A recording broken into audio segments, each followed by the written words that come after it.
Hello and welcome to the Focusing Way podcast. I'm your host, David Battistella. Please share this podcast with others as a way of introducing them to the people, themes, concepts, and beauty of focusing. Our website is thefocusingway.com. Follow us on Twitter at The Focusing Way.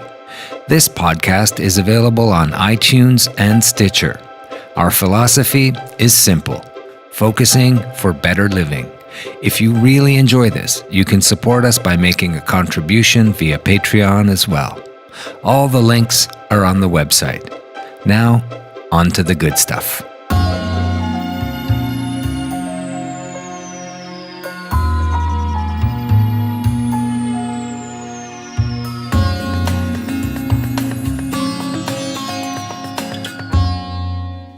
A wisdom tooth. Why wisdom? This past year, one little tooth extraction has provided me with more wisdom than you can imagine. It has placed challenges in patience before me. It provided me with physical challenges, and it has taught me a lot about long-term emotional healing and the psychological effects of long-term healing. Flash backward. In January of 2017, I went in to have a rather complicated wisdom tooth extraction.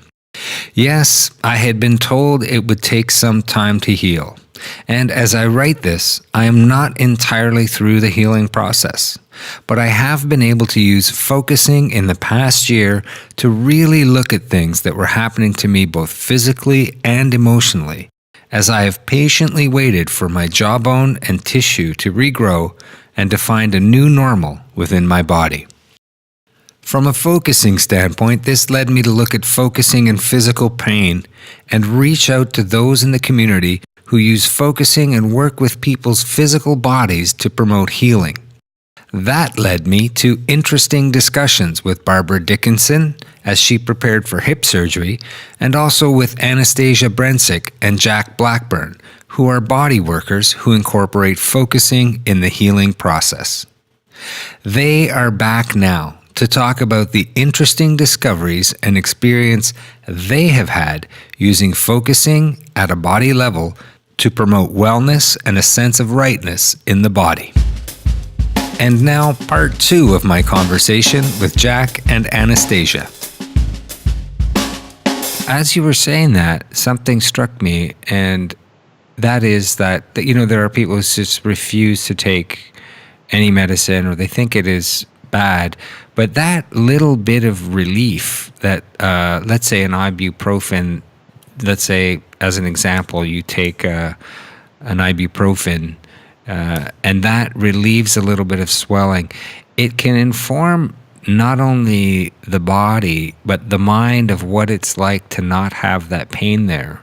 And that then can be something that like the bottom part of the wave I was describing in your experience, where you can experience the relief and then things become tolerable in between.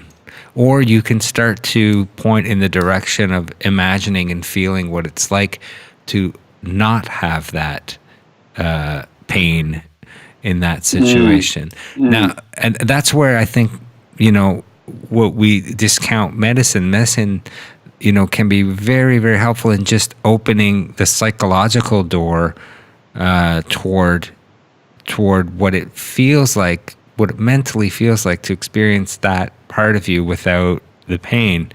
I think that's something, Jack, you were sort of touching on a little bit earlier, so maybe I'll just invite you in here. Yeah, well, I think that it does the same thing as listening really well to somebody. When somebody's in pain and they have fear associated with that pain, and we listen and mirror back what we're hearing from that person, it gives them we're giving them a gift, and that's the gift of listening, and they will notice and we will notice that their level of fear has gone down considerably, and very often the level of pain goes down, or at least the way that they experience the pain has changed. The same thing with uh, some pain medication can do the same thing. And I really like what you said, David. It's kind of giving us a preview of the future. Yeah, like a state the body can be in. Yeah. Yeah, exactly. Um, I've worked a certain amount with dying patients, Mm-hmm. and it's very, very interesting how, uh, and especially from my body worker experience, I can look at them lying in a hospital bed and realize right away where they must have pain because of the position that they're in. And I can give them support for their low back, for their neck, and whatever, and then check in with them to see if that really does relieve some of the discomfort they have. And yes, it does. And then we work with other parts of the body. I'm not working to take their pain away. I've given them a little bit of experience that I'm really empathizing in my own way because I can help them find some pain relief. But it's more about, once again, about being witnessed. It's about being listened to. And that, to me, that's the biggest gift that we can give people in focusing or any kind of counseling experience. Is really to listen to them. Yeah. Can I add something to that, Jack? Yeah, please. Something that we've both talked about before, which is where focusing comes in really, really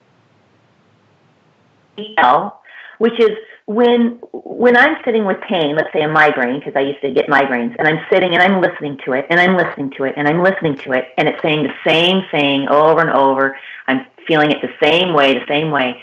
Focusing helps us uncover the fresh newness that is waiting to be heard. So I can listen to the pain, but that's kind of a two-way conversation, dialogue. What we want to do is explore the whole of it that includes the pain and find the nuances that are trying to come forth from it, which informs us and helps us shift the pain experience. Yeah. Something that we talked about in the first interview, David, was about presence. About using the signals that come from our body to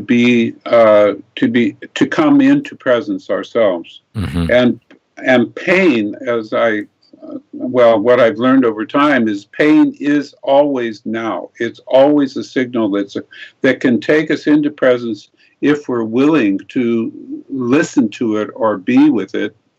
I would say keep it company, but I don't mean that it's some kind of helpless thing. It's a very strong signal, or can be, and it's very, very, it always points to what's going on.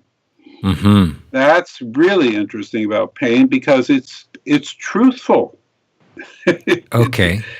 Yeah. When we overlay it with the fear and with the stories that we, Anastasia pointed out that a lot of times when we listen to doctors, because they're trying to warn us about all the possible circumstances, we start catastrophizing when we listen to that kind of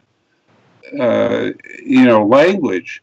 But when we actually accompany, it's a very, very different kind of experience. And once again, I'm talking to those of you who are listening who are in chronic pain, to just notice what it's like to what a friend of mine said the other day, be the pain, to be really keep it company.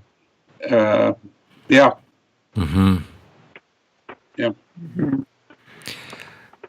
So I'm just here. We're speaking with Anastasia Brenzig and Jack Blackburn today, having a very interesting conversation about focusing, pain in the physical pain in the body. I'm wondering if either of you can share sort of a couple of examples or like a mini case study that without violating any confidentiality or anything, but just a general sense of the kinds of things that you're seeing when you are bringing a focusing kind of awareness and a presence to pain, and what that can do both in the healing process and the kinds of effects it's having when you're also applying your knowledge of the body and healing. Yeah. Sure.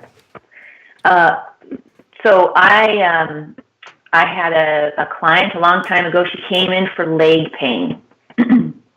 She didn't know why she had this leg pain, but it was debilitating in the sense that she couldn't sit at her office desk for any length of time. She had to keep moving it and things like that. She wasn't diagnosed with anything in particular, and she didn't have an injury to point to, but it was really, really getting in the way of her living. So as a practitioner, I'm like, okay, so let's find out all that we do know about it.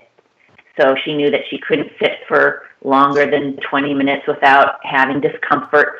She could pinpoint specifically where the pain was, that it was in her upper leg, but she couldn't, or actually, I'm sorry, in the back of her upper leg, but she couldn't tell how big it was. It was kind of, she didn't have much awareness about where it was going, like where it stopped, like where's the space. So here's where your pain is. Can you get a sense of where the edge is, where the pain isn't, where the pain and the no pain are touching, right? So it was hard to really navigate that because it seemed to be a little more nebulous than that. Okay, so that's what we knew. So with attention, I brought her into the space between my hands where I was holding onto her leg, and asked her to come into the space between my hands, and that we would be there together and kind of sense what we're noticing there. So she would describe what she was feeling, the discomfort, because she knew what the pain was like at work and day to day. But just coming into it in presence with someone else listening often invites people to notice the discomfort differently. And that was the case. It seemed a little softer. It wasn't as strong and things like that. So I was doing some, because I'm a body worker, I'm staying present, but I'm also noticing how her tissue is. I'm noticing that it's warm, so I know she's with me, because that's kind of a telltale sign that both Jack and I are very excited about, that when someone is in tune and in awareness in that space in their bodies, it's a warm, lively feeling in the tissue. So she's with me there, and I'm sensing the connective tissue and the fascia and things like that. And then I just kind of invite her to say more about what she's noticing, and she says, "This is weird. I don't know if I want to say this." I said, "That's fine. You don't have to say anything. Just notice what's there." And she starts to say, "It's a leprechaun. There's a leprechaun in my leg." And it's interesting. She has she's from Ireland originally. And so I invited her to say, "Okay, so let's just pay attention, so here he is, here's this leprechaun." And she starts to describe that he has kind of a look on his face like, "You can't go any further. I won't let you go any further." And so I invite her to just I'm going to use language that I know now. At the time, I didn't have the articulation and focusing language to really help her. But what basically I was saying was, let's let it be just as it is, and just let it know you're there, and you're not going to push any further than what it's asking of you, which is just to stay with it.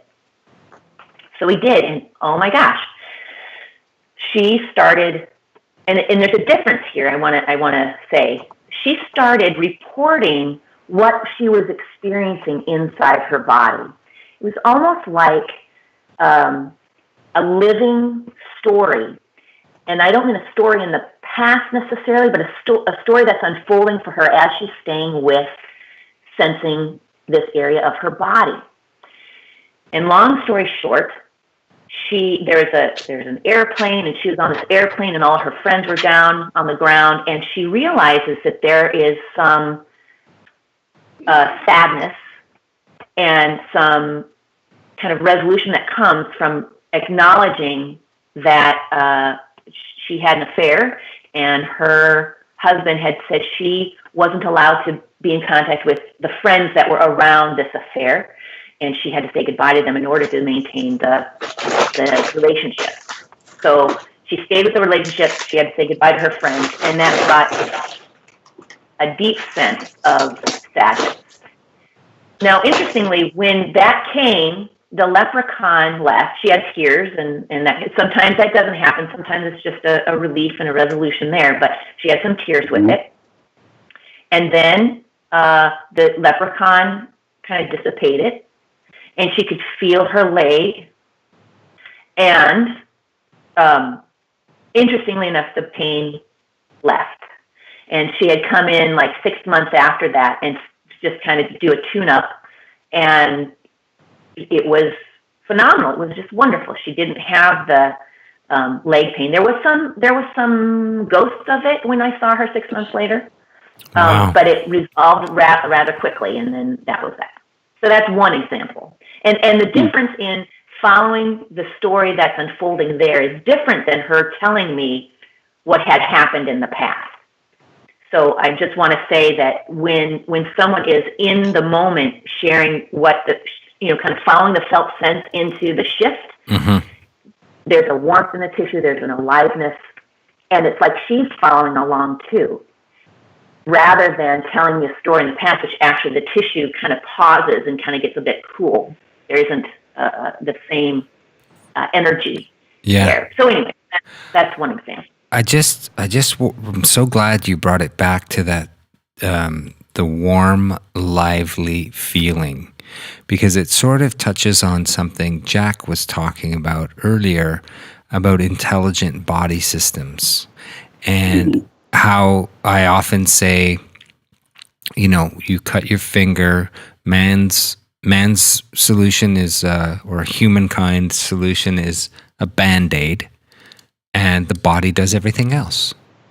The body sort of miraculously goes to work without a thought by us, without a second thought even. And sometimes days go by and you look down and you go, oh yeah, there was a cut there, and now the body has restored itself without any input from me. But that's an intelligent body system. But you guys are you have your hands on the body, so you've got a perception of what the body is communicating, or what those intelligent systems might be communicating, or how they're reacting when the attention is placed there, or the focus is placed there. So that is just sort of a really nice thought. And I also, just the one other thing that, as you were speaking, is this idea that as a person begins to better describe and come into relationship with what their pain experience is, but do you find that the verbalizing of it, the describing and the speaking it has an effect as well? Definitely. That the phrase I use is, the person becomes more articulate about their pain. They become more articulate in their body. Mm-hmm. That they're very, very closely related, because so basically the mind dwells in the body. The body is once again designed to heal itself, and as the mind is there paying attention to the body that's healing itself, it makes a tremendous difference in the mind. The story I'm going to tell is very much related to that. But anyway, that's a really good question, David. It's really, I think Anastasia and we would definitely agree that becoming more articulate and being more interactive with the body it becomes so significant in terms of the person's healing, not just whatever's going on, but maybe healing their own lives, finding meaning in their lives. Mm-hmm. Yeah. Yeah, it's like slowing down the conversation or the dialogue. Our bodies. So, have you ever dropped something on your toe and you had that moment of going, "Huh, that's really going to hurt in just a second," and then it hurts? Yeah. So our nervous system is pretty darn slow, and it takes a while for that information to get back to the brain to say, "Ow," or whatever. The hormonal system works much quicker. So if you need something that all the parts of the body need to know right away, you use the hormonal system to do that, and everything instantly knows what's going on right then and there. Mm. That, these are just ways of saying there's many different ways of the body communicating with itself, with all these different systems. And when we are moving into integration, into wholeness, into, moving as one whole one, Mm-hmm. we must slow down to bring into conscious awareness what's coming forth. And one way to do that is with language. The other thing is that if we are doing focusing with it, it hasn't been articulated yet. It hasn't come into knowing yet because we haven't turned towards it. Right. It's creating as we are, it's being created as we are creating. So that allows this fresh new aliveness that we can't put our fingers on yet until we do it. There was something in your story, the lady who presents with pain in her leg, and you bring awareness to that. There's an aliveness. That part has come alive. It's wanting to speak.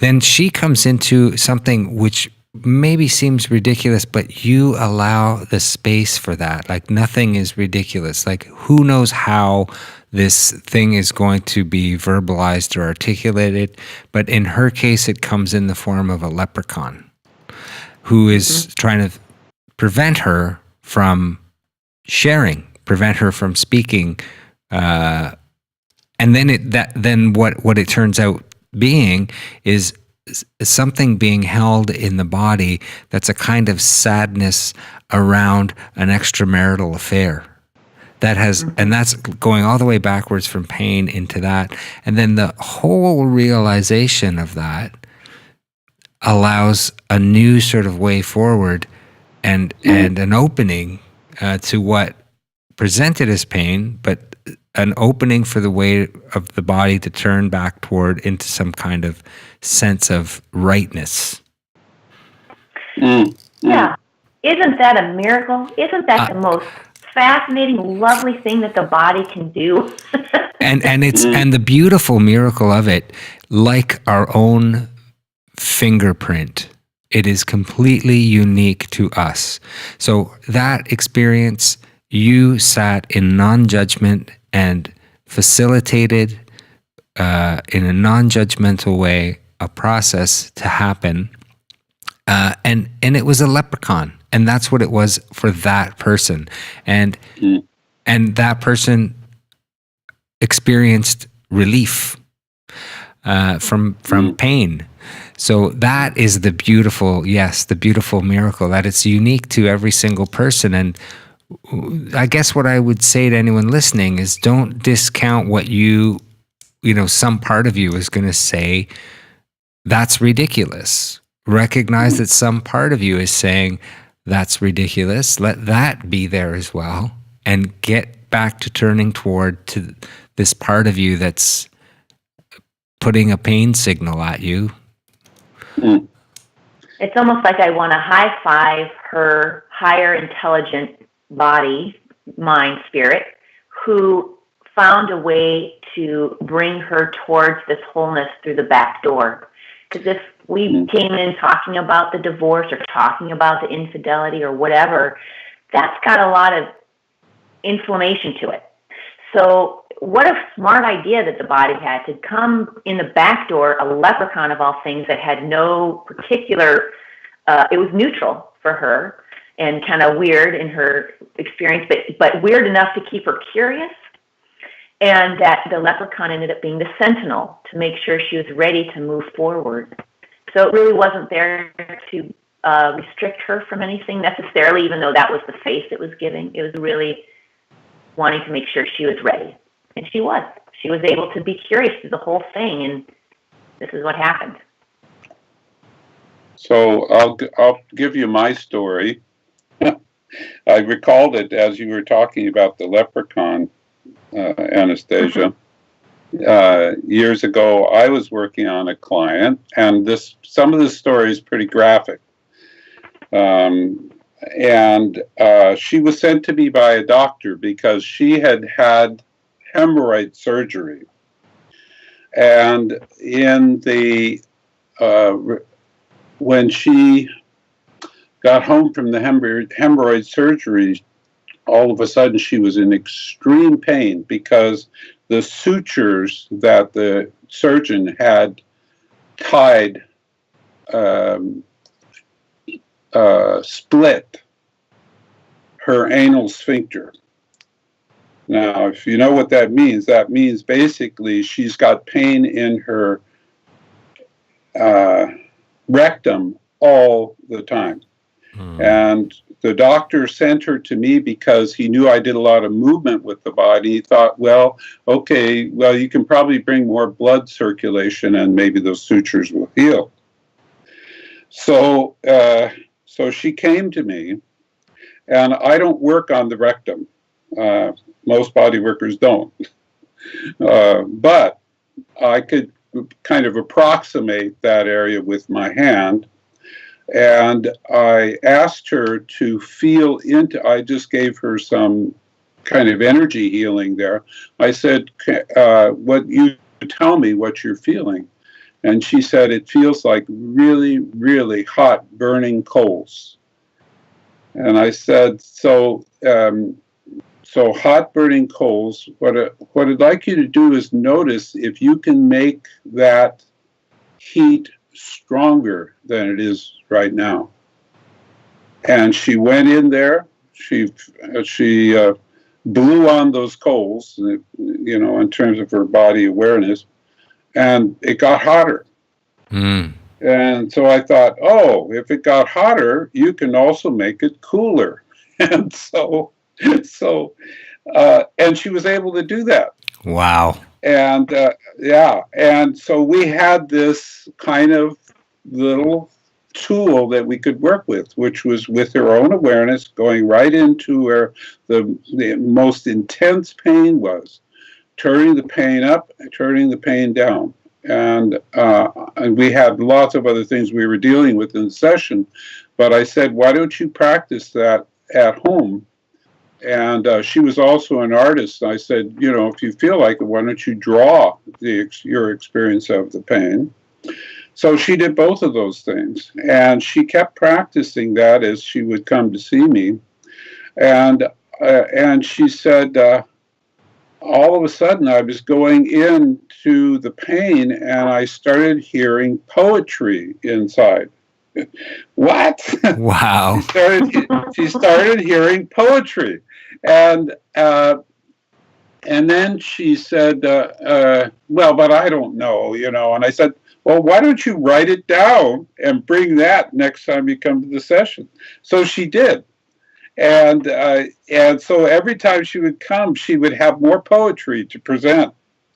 And there were words in the poetry we'd never heard before. We looked them up and we found out what the words meant and so on. This poetry was very deep, kind of very spiritual poetry. Mm-hmm. It turned into something that sounded like The Alchemist to me. Mm-hmm. I said, God, this sounds alchemical. She said, what's alchemical? Wow. And I said, these are the guys in the 1500s and 1600s that were trying to figure out how everything around us can contribute to our healing and to changes and so on, including turning lead into gold and that kind of thing. Mm-hmm. So she went home and she had a book on her shelf called Alchemy by Maria von Franz. She was a Jungian teacher. She opened the book, and then she had this memory that she had actually done an illustration for that book many years ago. She knew Maria von Franz, and but she never opened the book. She opened the book. She looked at the illustration. She found the illustration she did for the book, and then she started being curious and looking further back in the book, and she found that one of the alchemists, whose name is Jacob Boehm, Boehm, Boehm, had done a illustration in his writing that was almost exactly like her illustration. And Wow. so it started her on the path of going deeper and deeper to these experiences that she was having. And there's many other parts of this that I'm not going to go into because one day we'll write a book about it. But she continued to take down the poetry, and all of a sudden it started showing up with certain themes around relating to the body and the experience in the body. She wrote the poetry out, and it became a book. The book, she illustrated the book because she was an artist. She illustrated the book with her own illustrations. And someone in Seattle wrote a symphony based on the book, which was performed by the Seattle Symphony. Wow. And she actually became a very famous first-time poet. And I'll send you something, David, that you can look at that's got more about this, but because I don't want to go into great detail. Mm-hmm. But she was, after she kind of became famous for this book of poetry, this guy, New Dimensions guy, interviewed her on the radio. And he said, well, what do you attribute this really dramatic shift for you? And she said, my flaming asshole. Wow. And when I talked to her, a few years later on the phone, I said, so what is your guide now? She said, well, pain is always my guide. Mm. Yeah. Wow. Yeah. Wow, that is a great story. That is a great story. So, but it came really from not just going into the pain, listening to the pain, and noticing that took her into a much deeper part of herself that she'd never had contact with before.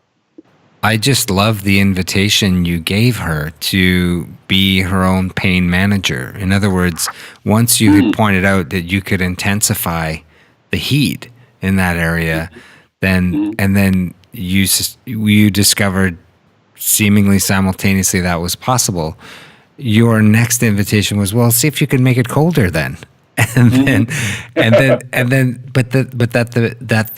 that the patient can be that aware, that we as people can be that aware to be the authors of that in a sense, and to turn that up and down and become our own sort of pain managers. I that is just, that's a really incredible part of that story, because it does inform how much we can, as we tune in, as we come into these things in a focusing way, how we can tune ourselves and train ourselves to be much more aware and much more even like much more of a participant in our own healing. Yes, exactly. In fact, there's one that Anastasia and I have talked about where the person has pain. If the practitioner puts her hands right where the pain is and asks the client to touch her hands from inside the pain, the client can do it. Yeah, that is beautiful. What is that Yeah. like? What is that like from your side of it, Anastasia, when that happens? What is that experience like?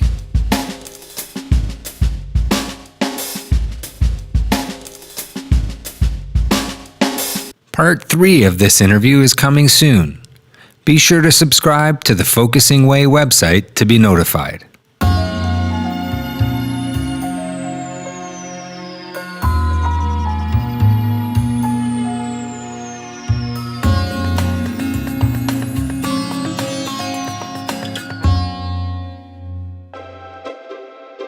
You've been listening to the Focusing Way podcast. Our podcast is available on iTunes and Stitcher. For links and to subscribe, visit our website at thefocusingway.com. Follow us on Twitter at thefocusingway.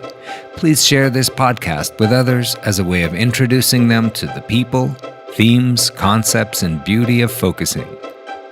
If you really enjoy this and want to support us, you can support us using Patreon as well. Until next time, I'm your host, David Battistella.